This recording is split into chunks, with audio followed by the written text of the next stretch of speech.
રાજુભાઈ, ચૈતર વસાવાને લઈને પણ થોડીક વાતચીત કરવી છે. આજે પણ ચૈતર વસાવા કેસની જે સુનાવણી છે તે થઈ નથી. હાઈકોર્ટના વકીલો છે એ લોકો હડતાલ ઉપર હતા, એટલા જ માટે થઈને ક્યાંક આ કેસની સુનાવણી આજે શક્ય બની નથી. પણ ક્યાંક સીધા જ પ્રહારો આમ આદમી પાર્ટીના નેતાઓ દ્વારા ભાજપ ઉપર મૂકવામાં આવ્યા છે. કહેવામાં પણ આવ્યું છે કે ભાજપનું કોઈક ષડયંત્ર થઈ રહ્યું છે, એટલા જ માટે થઈને ચૈતર વસાવા અત્યારે હાલ જેલમાં છે. ત્યારે ફરી એક વખત તેમની સુનાવણી છે તે અટકી ગઈ છે, એટલે કે આજે કરવામાં જ નથી આવી. ચૈતર વસાવા કેસને લઈને શું માનવું છે, જી રાજુભાઈ? ચૈતરભાઈના કેસને લઈને તો અમે શરૂઆતથી જ કહીએ છીએ, ભાજપનું ષડયંત્ર તો એ દિવસે હતું જે દિવસે કમલમમાંથી ફરિયાદ તૈયાર થઈને આવી અને મોડી રાત્રે ફરિયાદી પાસે સાઇન કરાવવામાં આવી. વાસ્તવિકતા એ છે કે ત્યાં કોઈ ઘટના ઘટી જ નથી, એવી ઘટનાને ઉપજાવી કાઢવામાં આવી છે. ત્યાંના સીસીટીવી કેમેરા જે હતા એ હજુ સુધી લોકો માંગે છે કે ખરેખર અધિકારીઓ, પોલીસ કર્મચારીઓ દૂધે ધોયેલા હોય, ચૈતરભાઈ પરનો આક્ષેપ સાચો હોય તો ત્યાંના જે સીસીટીવી કેમેરા છે એને લોકોની સામે મૂકવા જોઈએ, વાયરલ કરવા જોઈએ. ખરેખર આવું કઈ પોલીસ કરતી નથી. હું તો પહેલા દિવસથી કહું છું કે કમલમમાંથી જે આદેશ થયો એ આદેશનું પાલન ક્યાંક ને ક્યાંક પોલીસ અધિકારીઓએ કર્યું છે. ક્યાંક ને ક્યાંક ખાખી વર્દીને વર્ષો સુધી દાગ ન જાય એવો દાગ લગાડવાનું કામ પણ ત્યાંની પોલીસે કર્યું છે.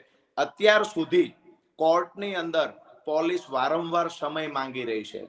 આજ તો સમજો વકીલોની હડતાલ હતી, પણ ભૂતકાળમાં શું થયું? કેસ ચૈતરભાઈ પર થયો, ધરપકડ થઈ ત્યારથી લઈને આજ દિવસ સુધી તમામ જગ્યાએ પોલીસે જ્યારે પોતાની વાત, એટલે કે સરકાર તરફથી જે પક્ષ મૂકવાનો છે, તો કાં તો સરકારી વકીલ પાસે સમય મંગાવવામાં આવે છે, કાં તો સરકારી વકીલ બદલવાના નાટકો કરવામાં આવે છે, કાં તો તપાસના નામે પણ સમય પસાર કરવામાં આવે છે. સીધી વાત એ છે કે આરોપ જૂઠો છે.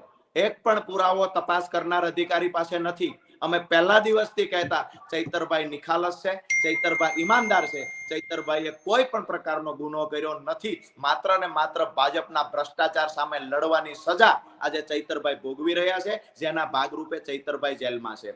આવનાર સમયમાં ગુજરાતની જનતા, આદિવાસી સમાજ તમામ ચૈતરભાઈની સાથે એટલા માટે છે કે ક્યારે કોઈ વ્યક્તિને જો ખરેખર ભ્રષ્ટાચાર સામે કોઈ એક નીડર યુવાન લડતો હોય, એક ધારાસભ્ય લડતો હોય, એના અવાજને દબાવવા માટે થઈ, એને ડરાવવા માટે થઈ અને જો જેલમાં પૂરવાનું કામ ભાજપના ઇશારે પોલીસ કરતી હોય, જુઠ્ઠા કેસો કરીને ફસાવાનું ષડયંત્ર કરતી હોય, તો આ ગુજરાતની જનતા પણ ખમીરવંતી જનતા છે.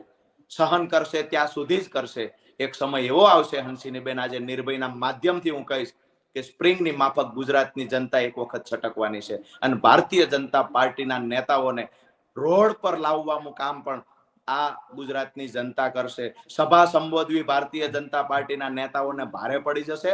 થોડા દિવસ પહેલા જે બિહારની ઘટના ઘટી કે ભાજપના મંત્રીને સભામાંથી ભાગવું પડ્યું, આવનાર સમયમાં મને નજર સામે દેખાય છે કે ગુજરાત ભાજપના અમુક નેતાઓ છે કે જે ખરેખર લોકશાહીના લીરા ઉડાડી રહ્યા છે.